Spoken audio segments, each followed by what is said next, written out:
Somebody wrote in and asked, why do I feel suspicious of my husband? Why do I feel suspicious of my husband? My name is Paul Friedman.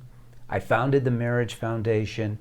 We've been doing this for over 20 years, helping people. These videos are going to give you something that you can't get anywhere else, so subscribe.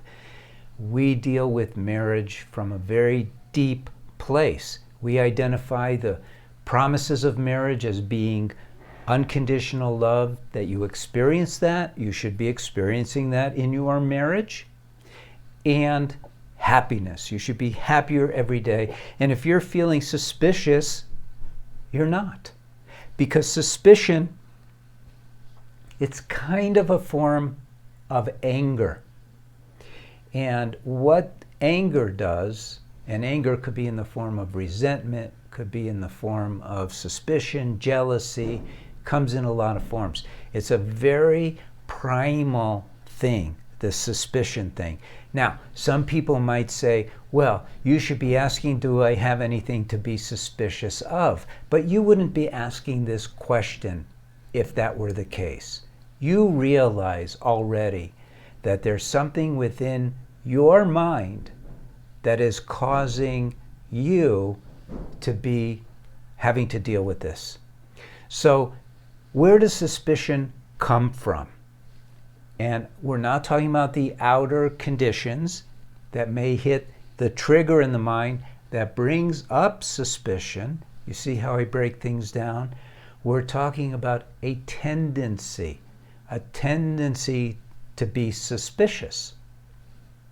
So the mind is controlled by two main things. One is your biological body. You have a biological body, and you have a mind. And you might say that your mind is in the middle of your biological body, and you are a soul. You have a mind, you have a body. You don't have a soul. You are a soul. Big difference. So what's happening is the biological body, it is an animal body, even though you're not an animal. You're not an advanced animal. We're very special as human beings. But the biological body is all about, and you learn this in 9th grade or 8th grade, it's all about survival. The drive to survival is innate in every living cell. And as those cells accumulate into different organisms, different plants or animals, it just gets more about survival. Doesn't get less. So your mind is being pinged constantly. You have to survive. So suspicion is one of those things that warns you of danger. Oh, I got to watch out. Make sure he's not stealing from me. Not your husband, but the guy who wants to sell you a car. You have to be suspicious. Your mind is telling you all the time you have to be suspicious. And in this world, it's not a bad idea. You have to be very careful, very cautious.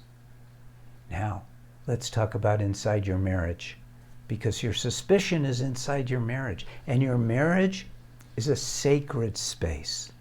It's a place where just two soulmates live. Your sacred space is supposed to be filled with happiness and love. There's only two of you. So guess what? If there's anything other than happiness and love, one of you are bringing it in to the sacred space. Right? Visualize this. A sphere, just two of you. If all you want in there, pretend it's a container. And all you put in this container is sugar and honey and maple syrup. It's going to be sweet. But if you put in something not sweet, something toxic, such as suspicion,